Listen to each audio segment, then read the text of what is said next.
Support for this podcast comes from CLR Clear. For the annoying mess you're facing down in your home, you can fight the clean fight with CLR Clear. Battle against calcium buildup. Go toe-to-toe with toilet scum. Duke it out with disposal rot. The entire line of powerful formulas works hard to vanquish dirt, grime, and deposits all around your home. So KO the crud. Fight the clean fight with CLR Clear. Visit CLRbrands.com to learn more. Hey everyone, it's me, Steve Balistreri, host of Software Up Radio. I want you to know about this new app, the How We Reach coaching tool. Download it and learn how to reach out to friends going through a really hard time. Thanks to the app, you can now get helpful information on how to talk to friends who are really struggling and can help them find the help that they deserve. We all need help and support sometimes. Go to reach.gov, that's REACH.gov, to learn the steps everyone can take to prevent suicide. Check out the How We Reach coaching tool today. Thank you very much.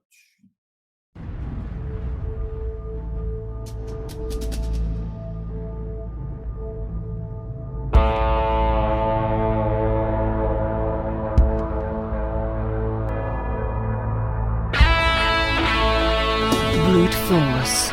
If it doesn't work, you're just not using enough.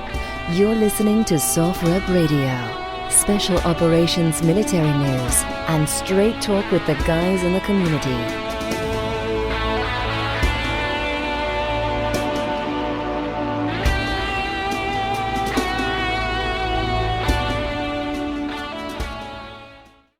Hello again, everyone. Welcome back to Software Up Radio. Software Up Radio, on time, on target. I'm your host this afternoon, Steve Balistreri. We have a very special guest with us. I know I say that all the time, but today it really is kind of cool because we're going to be talking with Brad Thomas. And Brad was a former Ranger in 3rd Ranger Bat. He served in Mogadishu during the battle there. He was also a member of the Delta Force for about 12 years, I believe it was. Yep. And before retiring, and now he's a musician. He has a band called Silence and Light. It's a band full of veterans, and we're going to talk to him about all that stuff. But before we go any further, I just wanted to welcome him to the podcast. Brad, thanks for taking the time this afternoon and talking with us. I know it was a little hectic for you this afternoon. Yeah. No, thanks for having me. And super happy to be on talking with you. And we chatted for a few minutes about, our backgrounds and kind of some common people that we know. And it's a small community. So glad to be on talking with you, man. Yeah, it is a small community. We were almost neighbors, I guess. We were talking at one point outside of Fort Bragg. So, that seems to be the area where all the special ops guys lived anyway. But yeah, we were probably within a half a mile of one another, but being in different units, like never crossed paths. I probably flipped you off in the car. Yeah, I was probably the guy driving like an asshole on the road. That would be hilarious. I've had that thought about writing a film that has to do with a person that crosses paths with all these people, but then how he interacts with them later in life, not knowing that he'd already crossed paths with them. Yeah, I think that would be a blockbuster, because it's like, because you talk to people, and like we were talking about earlier. I mean, we lived within a very close proximity to each other. We've never met, and but we've probably been in that same grocery store as we talked about in the neighborhood where we used to live right there, passing each other in the aisle. Yeah. You probably smelled my grill. Yeah, and likewise. Yeah. You're like, is that a teriyaki marinade? That smells amazing. Yeah, it's interesting when, we talked about the community, and just it's such a small, tight-knit community, special operations community. And you run into people, and it's interesting when people are like, hey, do you know so-and-so? Do you know so-and-so? And you don't know somebody. Generally speaking, you can adjust the date on something, and you can figure out oh yeah, we crossed paths here, or I went to Ranger school with that guy, or but when a name comes from out of nowhere and nobody's heard of this person, it's pretty easy to determine very quickly. Yeah. And so stolen valor stuff seems to be like, I don't know, very, very easy to root out. Well, it was funny because in the early 80s, we went to the Rolling Thunder thing up in DC. And one of the old SF guys that was there, we were sitting there talking to him at a bar. And then he was like, hold on a second. And there was this guy telling a story. And we were like, what's up? You know that guy? And he's like, no, but he's talking about me like it's him. So he goes, I got to go over there and listen to this. So we went over there, and this guy's telling the story. And this real SF guy that we had been talking to in this bar, and he was like, that's a fascinating story. I don't remember you because I was on that team. And he goes, and I knew everybody on that team. Of course, there was only 10 of us. And I don't remember you. And the guy put his beer down and walked out the door. Yeah, better get out before anything else. Yeah. I get that a lot with Rangers that served in Mogadishu. And it seemed like anybody that was in the Army at that time, or maybe even after, served in Mogadishu. Most recently, somebody sent me a picture of a guy, and they were like, his first name is such and such, and here's his picture.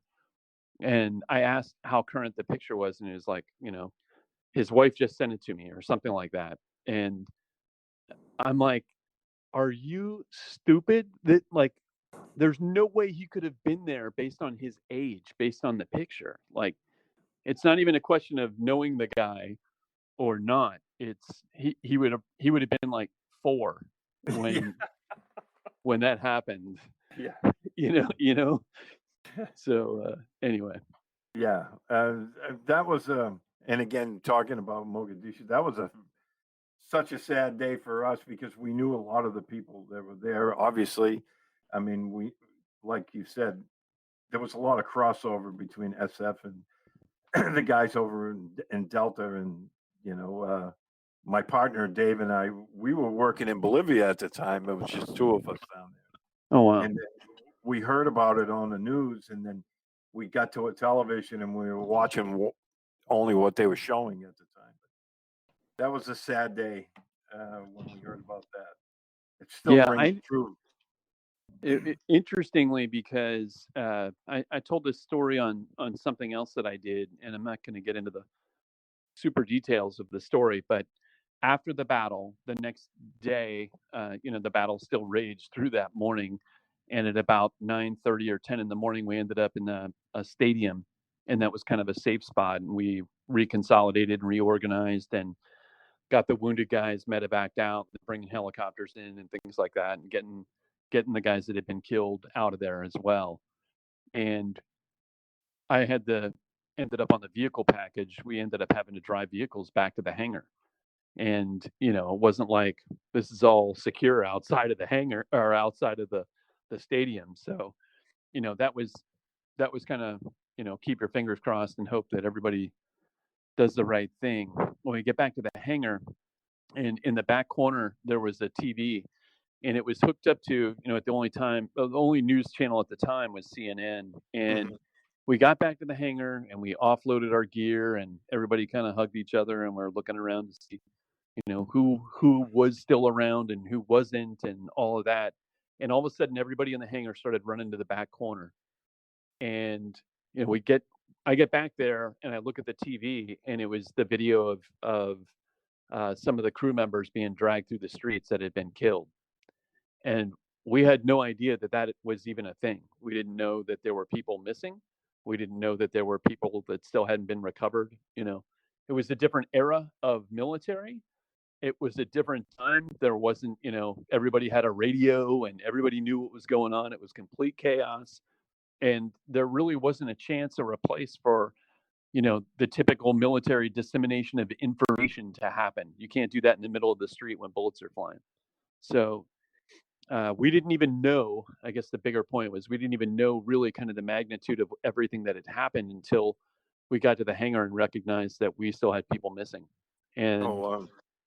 and then obviously surprised even further a day or two later when Mike Durant showed up on CNN also, and we realized that we had a guy that was a prisoner of war or detainee or whatever you want to call him, hostage. Mhm.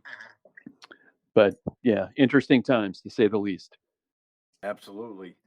So, fill our listeners in. I mean, I know you grew up musically inclined, but I know you were in bands and stuff. But tell our listeners your story of how you ended up in the Army and how you ended up where you were.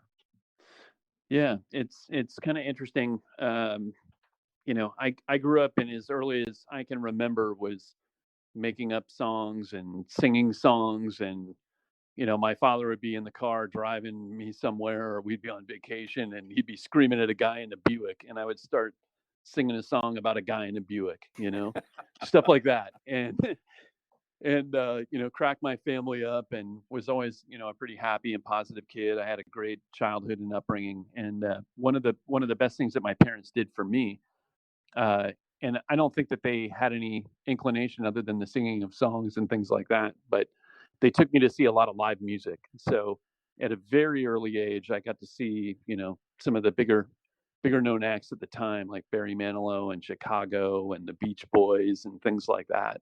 Oh, Barry And Manilow was huge then. yeah, I mean, that's right when all of his stuff, I mean, from 74 to like 77, he was all over the radio. And, you know, we kind of laugh about him now, but the guy was incredibly talented. And most people don't know this, but he wrote, you know, like the Dr. Pepper jingle. He wrote, he worked at the building, and I forget the name of the building, but it's a famous building where they, you know, basically wrote all the music for commercials and jingles and things like that for advertisements. And there are so many things, like A Good Neighbor, State Farm Is There, that song, he wrote that. Oh, wow. Yeah, anyway, he in a live performance would do a medley of all of his different jingles that he had written, and it was kind of interesting. But anyway, as soon as I saw, you know, the first concert and experienced that, I was kind of like, yeah, that's what I want to do. That's, you know, that's all I want. And my parents agreed to buy a piano if I agreed to take lessons, and that ended up lasting, you know, 4 or 5 years. And at the same time, maybe after a few years of piano, was when school music in school, school music in school, band in school became a thing. And I think in fourth grade, you know, that was something that was almost mandatory. You were either in the chorus or you were in the band, you know, and learned an instrument and things like that. So I picked up the saxophone and played that for a number of years in the school band, the school pep band, my church orchestra, and things like that. So, you know, kind of at the end of that, maybe after 4 or 5 years, now early 80s, and, you know, I'm listening to Van Halen and Aerosmith and AC/DC and all the stuff that was, you know, just kind of coming out at the time and pretty big. And you can't play that on the saxophone. You can't play that on the clarinet or the piano. And we had an acoustic guitar in my house. And at some point I picked up the acoustic guitar and just started figuring it out. And so that's kind of how I got into music, at least all the way up to the point of guitar. That's cool. And, you know, so you were in a band and something happened to where you decided you were going to. It's kind of, you know, my bandmate, Jason Everman, he's the cat that was in Nirvana and Soundgarden prior to joining the Army and being a Ranger and then an SF guy. We had a very similar trajectory in terms of kind of trying the music thing, and then, you know, it being a very unfulfilling type of, you know, whether it was the right people or we were with the wrong people or whatever it might be. He just happened to be in a band that was, you know, huge, 2 bands that were huge as soon as he left. And, you know, it's like building a team. You know, you can get new guys all day long, and it takes a long time to figure out if the guy is the right guy or not.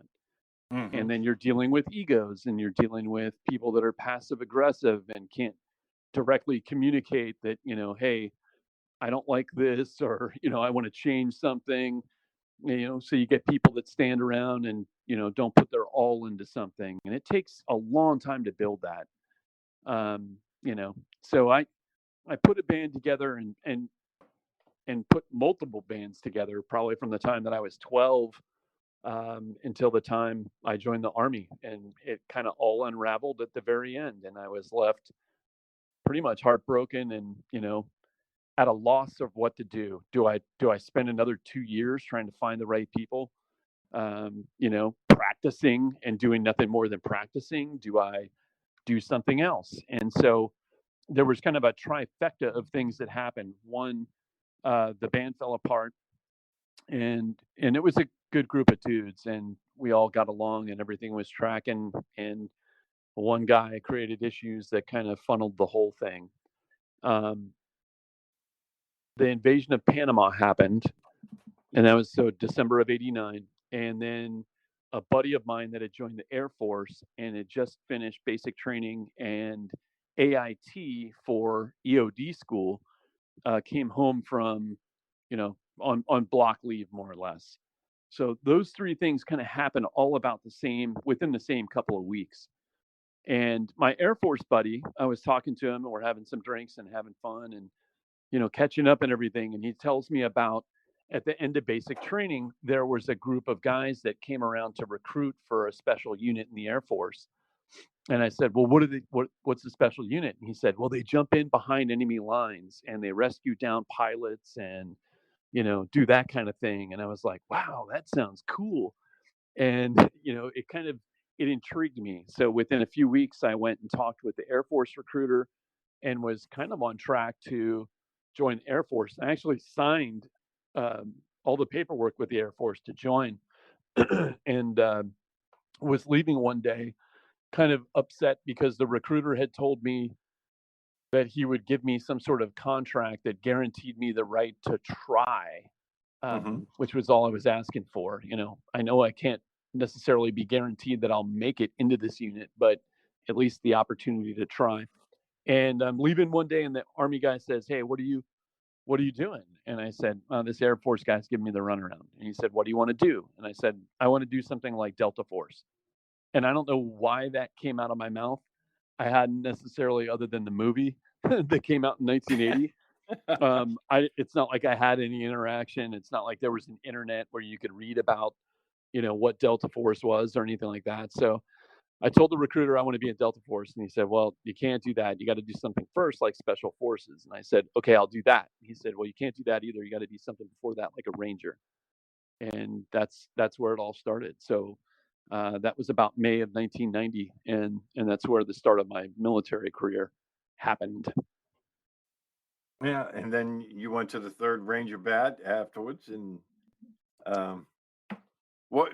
Now that was when they were still pretty. I was going to say in their infancy of being reactivated, wasn't it? Yeah, it's interesting because at the time, when you're a 20-year-old or when you're a 5-year-old, a year is a fifth of your life, right? And the older you get, you realize that like a year isn't that much, But at the time, I think 3rd Battalion stood up in '84. And so, I got there at the very beginning of '91. So it wasn't that much longer, after the whole thing had stood up. When I look back at that now and I think, oh, wow, I was there, only a few years later, that it seems like such a short period of time. But at the time then, it seemed like forever. They wore different uniforms back then. They had OG 107s, and none of our guys had that by the time we got there, and things like that. But yeah, so that's where I spent the first 4 years in the military. What was that like in the Ranger Bat? I know when you're young, when you're first there, you're kind of the shit detail guy. Yeah, it's until you get that trust factor in after you've been there a while. Yeah, there's a lot of hazing, and there was a lot of it was a tough time. It was a really, staying there for the number of years that I did. I guess I was there for just about 5 years. That was actually, they say it when you get to Delta Force, and the saying is selection is an ongoing process. Like, you don't get somewhere and then just rest on your laurels because you made it. You have to perform every day, and very much the same thing in the Rangers. And I think that it didn't necessarily take me by surprise, but I think I was a little disillusioned in books that I had read and maybe movies that I had seen that depicted things. And I was expecting it to be smaller teams, going in, sneaking in, blowing up a bridge, disrupting stuff, things like that. And it was a great time, and I would say it was a great place to start a military career because it kind of gets you all the basics that you need. Being on Fort Benning, we were in the field. If we weren't doing like an airfield seizure or something that was at that time like really secret and special, we were in the swamps of Fort Benning, and it sucked. I mean, there was nothing fun about it. Go out to the field for 4 days, jump in, road march somewhere, spend every night pulling security on pine trees, no bad guys, nothing. And sticking it out in the swamps, and then road march 18 miles back to the barracks Friday morning, clean your weapons, and then have a weekend off. It was an ass kicker physically. And that was definitely a challenging time. So when you're a private, on top of just being able to hang, you're getting harassed every couple minutes about something. What are the 5 colors of the map, Thomas? What's this? What's that?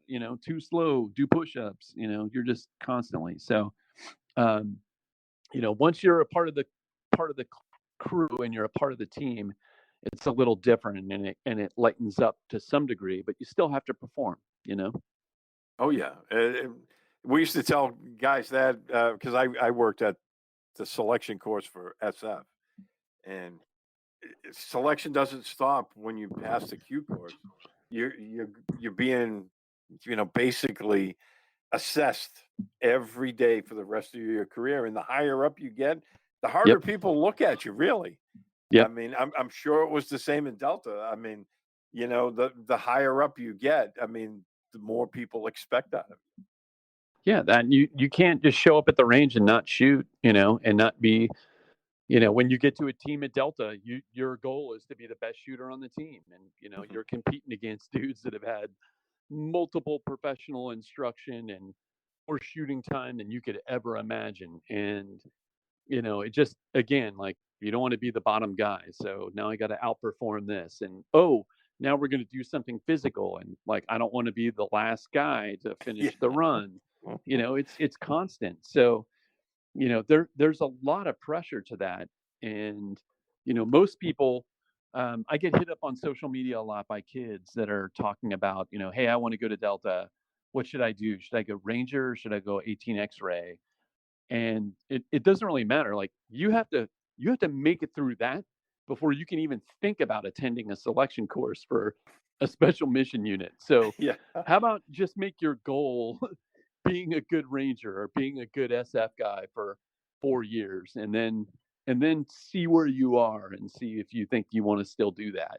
That's really kind of what it's all about. I was the same way. I was ready to get there. So the other thing they'll ask me is, it must have been like such an accomplishment when you made it through selection or you made it through OTC, and it's not. I finished selection for Delta, and all of a sudden it hit me like a ton of bricks. Like, oh shit, now it's for real. Like, now I'm going to the training course that's almost a year long, and I got to make it through that.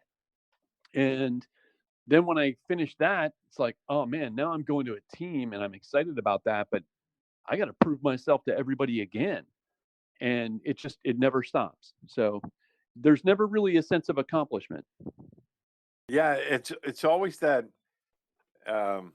there's that not error, but there's that aura, I guess, of, we're not good enough. You always have it in the back of your mind because you're always striving for that next levels thing. Okay, I made it to this point, but this is not where I want to be. I want to be here.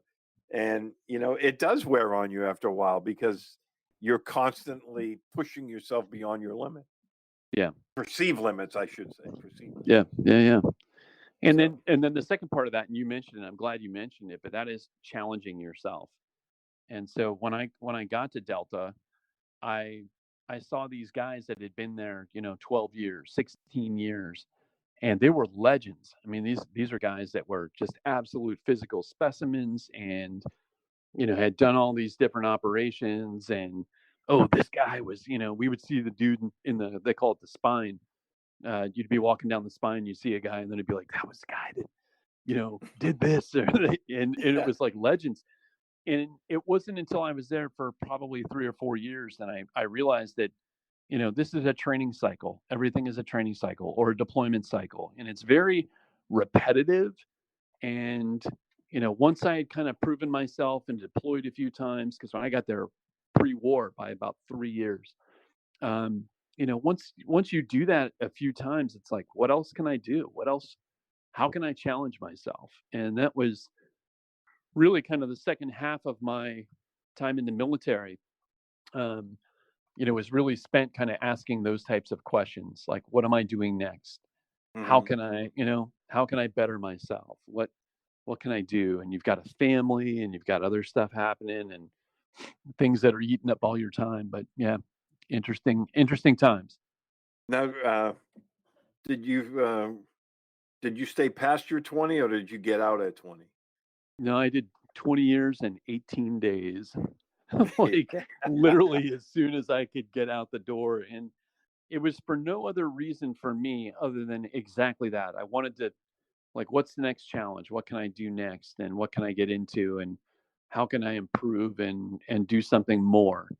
And I elected, because I came in at 21, so I wanted to, if I'd spent more time in, then I'm like getting a later start on whatever the second half of my life is outside of the military. Mhm. And I viewed that as, I would rather start that at 41 than start that at 51, or start that at 46, or whatever it might Right. be. So I was kind of ready to get on with it, and ready to try something different, and not have to answer to the man every morning, and Yeah. show up exactly where I'm told, when I'm told to be there, in wearing a certain type of shoe, or doing whatever else. I was ready to kind of move on. I think, I don't know what it was like for you, but I know when I was making that last trip out of Fort Bragg, and I couldn't wait to get the hell out of there. I'll be honest. But as I was making that trip, as I'm driving, I was going down Yadkin Road. I'm sure you know that quite well. Yeah, yeah. I'm going down the Yadkin 500 in the afternoon, and I'm thinking to myself, this is the last time I'm going to be making this trip in uniform. And it Yeah. was a really strange feeling. It was like, holy shit, now what am I? I mean, I Yeah. knew what I wanted to do, but it's like, it's a strange feeling, isn't it? When Yeah. Yeah. when you're finishing up at all I those was years in the military. I was driving down All American to go to a retirement party at one of the bars downtown, and I remember kind of being emotional about it. And I remember thinking to myself, like, what's this all about? You're ready to move on. And I started to think about it, and I'm like, I don't think that I expected myself to be intact or alive at that Mhm. point. It was kind of like, wow, I got both my legs and both my arms, and all my pieces and parts, except maybe a little bit about my brain, but it's something that I didn't necessarily expect it. And then all of a sudden you're there, and you're like, wow, man, it's over. Like, that thing is over. And yeah, it was an It's like emotional. a blink of an eye. All Yeah, those years go by really, really fast. yeah, yeah, yeah. When I think back on the entirety of my career, it always comes back to, I've had this conversation multiple times recently, and I'm curious because I think when guys join the army and they say a man's brain doesn't fully develop until he's like 27. So when you join the army, that first, if you're in for a certain length of time, or you join the police department, or you're a fireman, or whatever it might be, like, your brain is still developing. And so what you're doing almost becomes a part of, like, really who you are, not not a job, not, you know, it's an interesting thought. And that was the conversation I had with a handful of folks recently. But when I think back on my early time in the military, it feels like the longest portion was, say, that first 36 to 48 months in the Ranger Battalion. It feels like that was 15 years long. The bond that we had, the tough times that we were living and everything else, it feels like it was 15 years long. And then I realized I spent more time on one team with a handful of guys than I spent in the Ranger Battalion, when I was at the unit. And like, oh shit, like, no, the time isn't that. It's almost like the time is reversed. It's weird. But the only thing I can equate it to is that maybe it's because the brain is still in development when you're young, and it becomes a part of you in a way that's different than when you're older. Like by the time I got to Delta, I'm my own person. I'm a 29-year-old. I've got a son. I'm married. I've got a house, drive nice cars. I'm not a like moldable piece of clay. I am who I am. I do the right thing when I'm told to do it, et cetera, et cetera.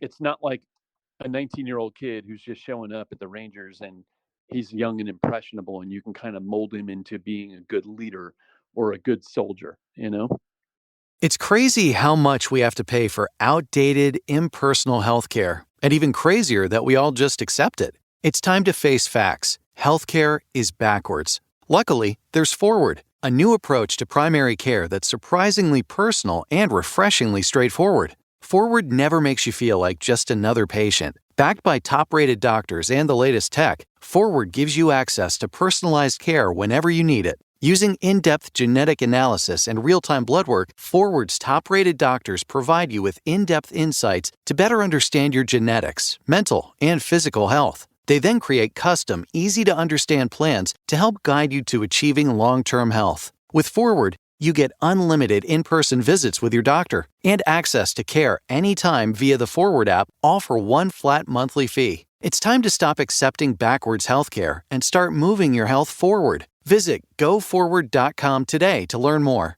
That's GoForward.com. Okay, so I just gotta tell you about shopping at HomeSense. Oh, yeah. I need to check that out. Is it good? It's better than good. Trust me, it's a whole new way to shop. Maybe even life-changing. Seriously? Oh, yeah. See, HomeSense is part of the HomeGoods family, so you know going in that everything will be less than you expect to pay. I love that. And here's the best part. HomeSense is never the same store twice. They put out new items all week long, so there's always something new. Every visit's kind of like a treasure hunt. The other day, I found a zebra print accent chair. Ooh, I could use a new chair. HomeSense has stuff to plus up every room in your house. There's so much to choose from. Furniture, rugs, lights, all the decor. So many throw pillows, wall art, and bowls. Okay, you got me. I've got to check out HomeSense. You can take a virtual tour online and get directions to the store at homesense.com. Oh, and when you go, Yeah? take me with you. Deal. Yeah, it's a great point. So, and now you're out of the military. You retired out of Delta, and tell us all about how you got back into the music business, because I think our listeners will love this. Yeah, well, first of all, I think there are a couple of things, and I've talked a lot about on other podcasts that I've done, and other media and articles I've written, and interviews and things like that. I've talked a lot about people transitioning and kind of this loss of identity, and that's something that whether you're a doctor for 20 years or whether you're a fireman for 20 years, when you're done doing that, there is kind of this refiguring out, who am I now? What am I now? How do I challenge myself? How do I find purpose and meaning in the things that I'm doing now? Because in a lot of ways, it's never going to be as important as the thing that you may have done while you were serving or while you were a doctor or whatever it is that you were doing. And for me, I think one of the things, I didn't really have a tough time transitioning out of the military. I think number one, I was ready. I see a lot of people that struggle that had that taken away from them because maybe they got injured, maybe they lost a limb, and they're not able to continue to serve. And so something got taken away from them. It's a lot different than voluntarily leaving.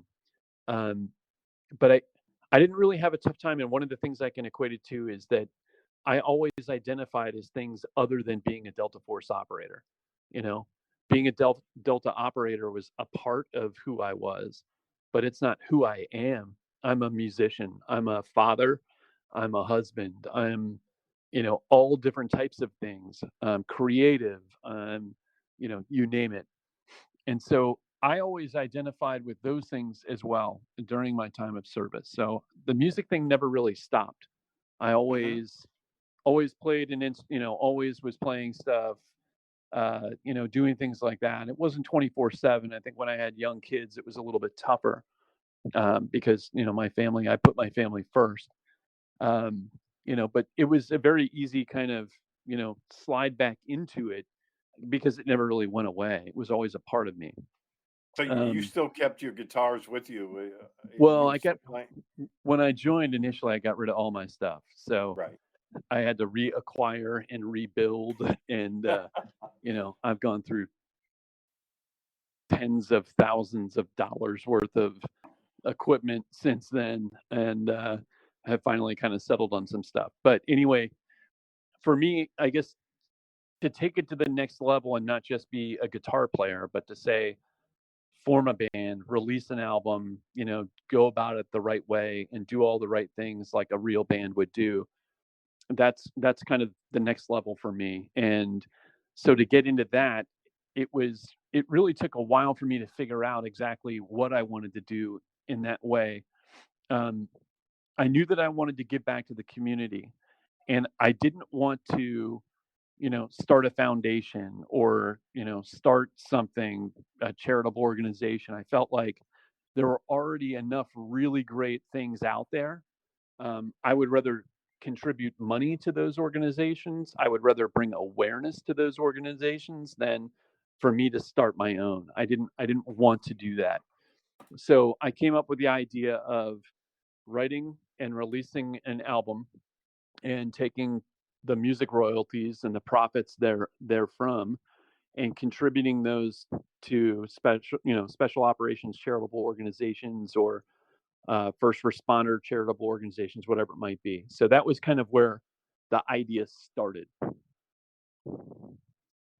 That's great. And, you got in touch and you met Jason Everham, who was in, as you mentioned earlier, was in both Nirvana and Soundgarden. And then later on went to the Ranger Bat as you did and became an SF guy and fought in Afghanistan. I think he went to Iraq as well, didn't he? Yeah. He did a couple of trips to Iraq. Yeah. So you guys meet and talk to us about that. Yeah, I knew Jason for a number of years, and we were pretty close friends. And he was coming into town, into New York, to see a concert with me. We were going to see Mastodon at Hammerstein Ballroom in Manhattan, and I think he knew one of the guitar players, and they had been roommates at some point or something along those lines. So we were going to hang out with those cats and meet up with them and see the show. And the idea came to me kind of right before that concert, the day before. And so it was very easy for me to approach Jason and say, hey, I've got this idea. I don't know exactly what it looks like just yet, but, I want to make music and I want to take the proceeds of the music royalties and give those to, some special operations charities or give it back to the Ranger Regiment, their foundation or whatever it might be. And he was like, yeah, man, that sounds great. Let's do it. So that's kind of where it started from there. I stood up. I had a social media page at the time. It wasn't anything significant, but I kind of started to put out the word on social media, what I was doing.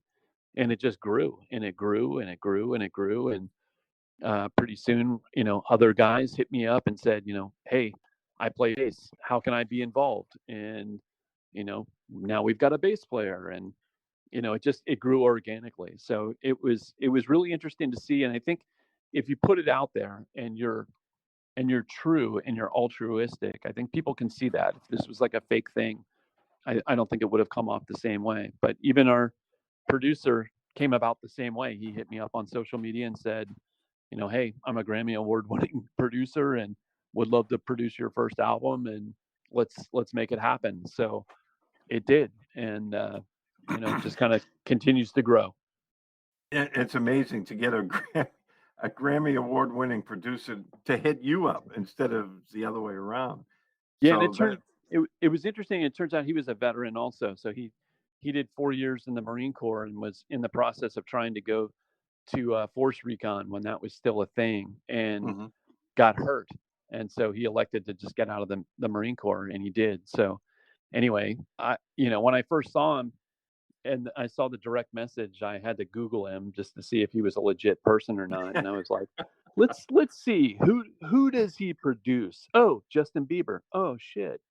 Who else? And it was just like one after the other. And the guy is literally probably one of the hottest, pop producers in the music industry. But he grew up listening to all the same stuff that I liked: Alice in Chains and Nirvana and Stone Temple Pilots and stuff like that. So it was a good fit, and it was an amazing experience working with him and just kind of seeing his work ethic. And we did it for real. It wasn't we didn't take a half-assed approach. Just like everything that I do, I'm all in.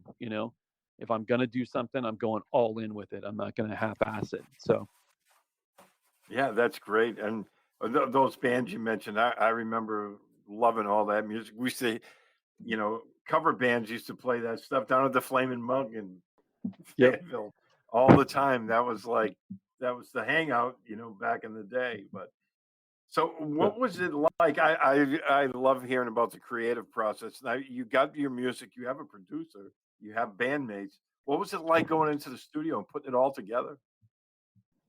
Yeah, even then, I started writing songs, and I would send them to one of my other bandmates as kind of like my first line supervisor in terms of approving or disapproving an idea. And so I would send him something, and if it passed the muster test, and hey, I like this, then I would kind of continue to work on it until it got to the point where, okay, now it's pretty much a full song.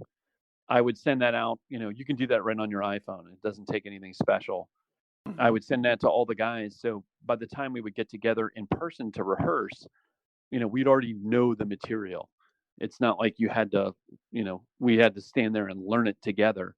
We had to learn how to play it together and learn how to transition from one part to the next, etc. So it took us, basically from the time we met until the time we went into the studio, that whole time was just trying to get enough material together to go record. And we had to figure out, what kind of band are we? Are we a hard rock band? Are we, are we a modern sounding band?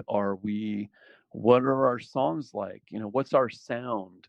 All of that. We had to kind of like figure all that stuff out on the fly. And it wasn't something where, we were playing little clubs and, oh, hey, people like that song, and, explored it that way. So we really had to kind of just go by, if we all like what we're playing, and there's 5 of us, if we all like it, then it can't be that bad. It's altogether different when all of a sudden now you're in front of multi-Grammy award-winning guy, and it's like a dick measuring contest, and it'd be like literally like you're exposing a part of yourself. Lay it out there on the table. Let's see what you got. And you either got the goods or you don't. And it really was it was eye-opening in that regard, because he was just trying to take something and make it even better. And so we would go in, when we went into the studio, we have like kind of an 85 or 90% solution. And he's the guy that's taken it to, 100%.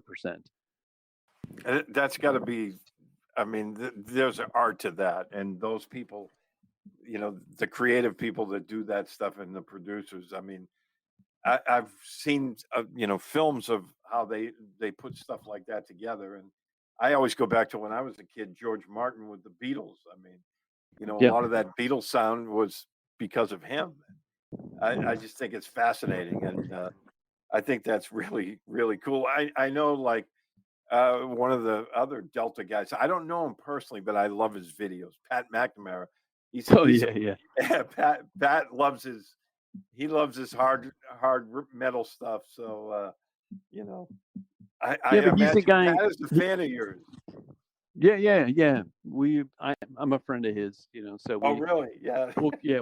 we'll communicate every now and again, kind of thing. And we were in the same squadron for a short period of time before he ended up leaving. But Pat was a very creative guy, and that's, I think, one of the things when people ask me, what's something that you would say people would be surprised about, Delta guys, or surprised about special operations people. And I always say the same thing, and that's creativity. And it doesn't have to be art, but special operations are kind of the only place in the military where you can adjust on the fly. And if something doesn't work, or hey, we need to change a tactic, how can we be more creative than the enemy? How can we outsmart, the bad guys that are now caught on to what we're doing or how we're doing something? You got to be one step ahead of that. And the only way to do that is to be creative. And, it's one of the traits that I think a lot of guys within special operations have, whether it's a dude that plays guitar, or whether it's a dude that draws, or, whatever it might be. There's a lot of that out there. And that was a surprise to me. Pat's an artist, isn't he? Yeah. He's an amazing artist. And a bunch of the going away plaques and things like that, there are prints that were done prior to, Jim Dietz being an amazing artist and doing a lot of that stuff. There are a bunch of them that Pat had done, and for years, that's one of the things they would give you when you left there, was like a print that Pat had done. But yeah, amazing artist, and he loves his metal. yeah. And then I love his videos. Yeah. It's basic dude stuff, as he calls it. Yeah, basic dude stuff. There's another guy that I've recently caught on Instagram, and it's Be a Man, and it's this guy from Boston, and they're all very short. They're like 5 or 6 second long videos, but he'll say things like, "If you're hurt, don't go to the hospital, just die. Be a man." And he's doing it in this Boston accent. It's fucking hilarious. But yeah, if you're on Instagram, check the guy out. Be a Man. Yeah, I'll check that out. It's like Be a Man Boston or something like that. Yeah. The dude is a riot. Oh yeah, that's if you don't know how to fix something, just throw a fucking wrench across the room. Be a man. Yeah, some of those people might be my relatives in that thing. Yeah. Yeah, you can't fake that accent. It's funny now because I talk to people and they were like, "Oh man, you have a thick Boston accent." But when I go home, my relatives tell me, "Oh man, you sound like you've been living in the South your whole life." So yeah, isn't that weird? Yeah. Well, see, you don't have an accent though. No, well, you the person with the thick Boston accent is saying I don't have an accent, but my wife thinks, because she's from Long Island, so she's got a really strong Long Island accent, and she'll imitate me, and she's like, "Hi, I'm Brad.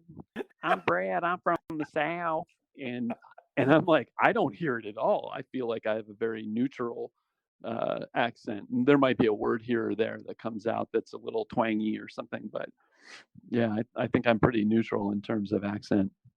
Yeah, that's funny.